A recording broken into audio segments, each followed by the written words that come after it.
Hi all, this is Dr. Shilpa Menon from Vardhan Fertility. Today let's discuss on the topic fibroid and fertility. So fibroid is something which the incidence is increasing of late. It is seen in around 20 to 40% of the women in the reproductive period. What is fibroid?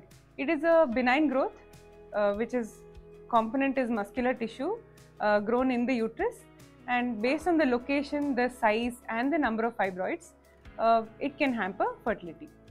So why does a fibroid come? Who does it? Who is it seen in? One is genetic predisposition. So those who have a family history of fibroids in their mothers or aunts, they are also prone to fibroid development. Secondly, with lifestyle imbalance causes increase in incidence of fibroids. Another is the hormone imbalance. Whoever is having a lot of estrogen, they are also prone to fibroid development. There are many types of fibroids. That is, the basic 4 types we should know is submucosal, which is the fibroid growing inside the uterine cavity. Intramural is something which is grown in the muscular tissue of the uterus, and subserosal means outside. So the one which is outside more or less does not hamper fertility or pregnancy. The one which is seen in the muscle, that is known as intramural, does affect fertility partially based on the size and whether it is touching the endometrium, which your doctor will be helping you find out. And the submucosal, which is the commonest fibroid which causes harm in pregnancy, is the submucosal, which is seen inside the cavity of the uterus or the lumen of the uterus. And then the 4th type is the cervical fibroid. This also affects the fertility. Now, what are the symptoms patients can see with fibroid? Most of the times it is asymptomatic. Patients who have small fibroids will not have symptoms. Second, they can come with heavy menstrual bleeding and anemia sometimes, based on the size and location again. And another would be pain, severe pain during periods, that is known as dysmenorrhea. So unless and until the fibroid size is more than 5 to 6 centimeters, it will not cause any other obstruction symptoms, which is very rarely seen. So these are the symptoms that patients should watch for. And how does it affect the fertility? So whenever the fibroid is located inside the cavity, it hampers the implantation of the embryo. So the embryo has to go and stick to the uterus. Whenever there is a submucosal fibroid, the implantation failure occurs.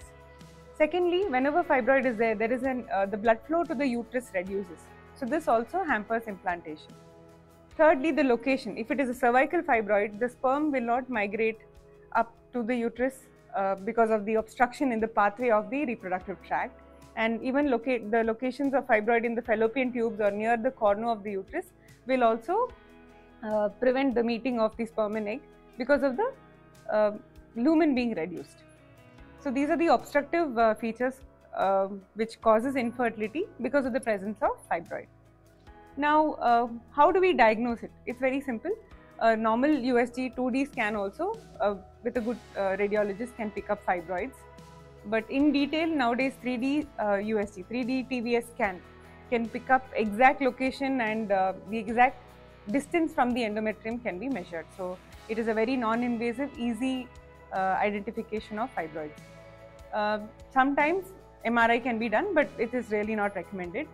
Hysteroscopically also we can identify, and even HSG, when we send patients to do HSG to see the tubal block, that also identifies fibroids. What are the treatments available? The options are again plenty medically. There are some GnRH agonists and all, but these are all temporary managements which will reduce the size to a certain amount, but there is a chance of recurrence. Whenever a patient is coming in for a fertility treatment, your doctor will advise you treatment based on the size again, like I said. If it is anything less than 3 centimeter and if it is away from the cavity, your doctor might tell we can go ahead with the fertility treatment without touching the fibroid. But if there's anything close to the endometrium or anything more than 3 centimeters, it is always better to get it removed surgically. And this is a procedure called myomectomy, which can be done laparoscopically if it is outside the uterus and pretty big. And if it is inside the uterus, restricting only to the wall of the uterus, then we can do a hysteroscopic guided myomectomy, which is wherein the hysteroscopy is a procedure wherein we see the inside of the uterus from the cervix. Through that, the fibroid can be removed. So all these are daycare procedures of late. Patient gets admitted in the morning, can be sent in the evening.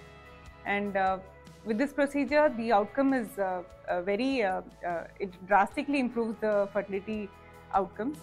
And so the take-home message is this: you should, if a woman is planning for conception and not having symptoms also, a basic ultrasound will pick up fibroids. And if a patient is always informed about the presence of fibroids prior, then it's better that early detection and early intervention is better to improve the fertility outcome drastically. So if you have any more doubts regarding this topic, feel free to message us.